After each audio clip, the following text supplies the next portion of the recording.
సాంస్కృతిక జీవనాన్ని నిలిపారు. ఆ సన్నిధిలో వహిస్తున్నటువంటి డాక్టర్ కెవి రమణాచారి గారిని తమ అధ్యక్ష ఉపన్యాసం చేయవలసిందిగా ఆహ్వానిస్తున్నారు. ఈనాటి సదస్సుకు ముఖ్య అతిథిగా ఆంధ్రప్రదేశ్ పూర్వ ముఖ్యమంత్రి వర్యులు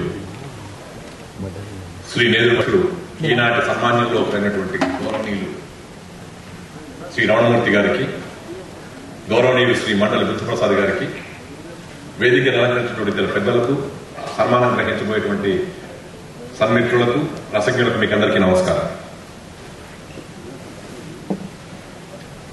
ఒక వ్యక్తి యొక్క జీవితంలో 60 ఏళ్లు నిండడం అనేటువంటిది ఒక అపూర్వమైనటువంటి ఘట్టం.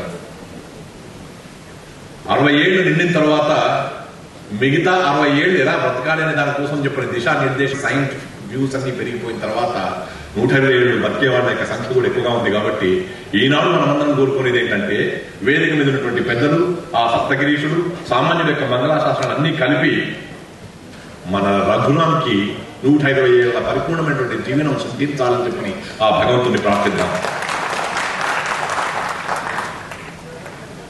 పేరే రఘురాముడు. ఆ పేరు ఎందుకు పెట్టారో తెలియదు కానీ, ఇక్ష్వాకు వంశంలో ఆ వంశానికి ప్రతిష్ఠ తీసుకొచ్చినటువంటి వాళ్ళు ఉన్నారంటే, ఆ తర్వాత రఘు మహారాజు చాలా ప్రతిష్ఠుడైనాడు.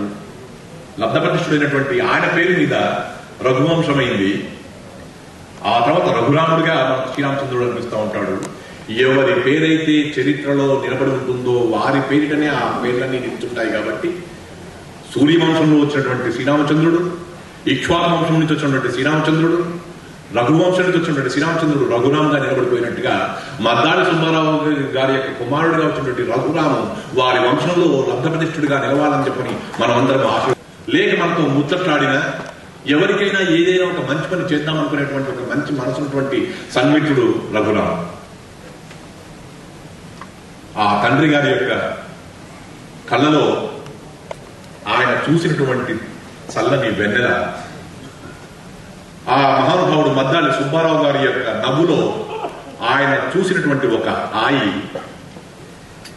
ఆయన తండ్రి గారైనటువంటి మద్దాళి సుబ్బారావు గారి యొక్క జీవితంలో,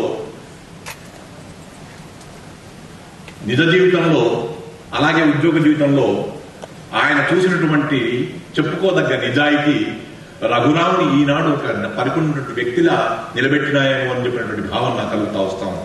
అందుకే ఒక రమణ మహర్షి ఆశీస్సులు అందుకున్నటువంటి మనిషిగా, ఒక ఆదిభట్ట నారాయణదాస్ గారి యొక్క ఆశీస్సులు అందుకున్నటువంటి మనిషిగా, ఒక ఘంటసాల యొక్క అందించినటువంటి దీవెనలు అందుకున్న మనిషిగా, వేదిక మీద ఉన్నటువంటి ఇంతమంది మంచి మనసున్నటువంటి మనుషుల యొక్క దీవెనలు అందుకున్న మనిషిగా, ఈ రాష్ట్రంలో ఉండేటువంటి ఎంతో మంది తెలుగు ప్రజల యొక్క హృదయాలను చూరుకున్నటువంటి మనిషిగా, ఆయనకు మంచి మనసున్న బంధు మిత్రులందరి యొక్క మంగళాశాసనాలు నిండుగా మెండుగా ఆ దంపతులకు ఉండాలని చెప్పని మరొకసారి కోరుకుంటూ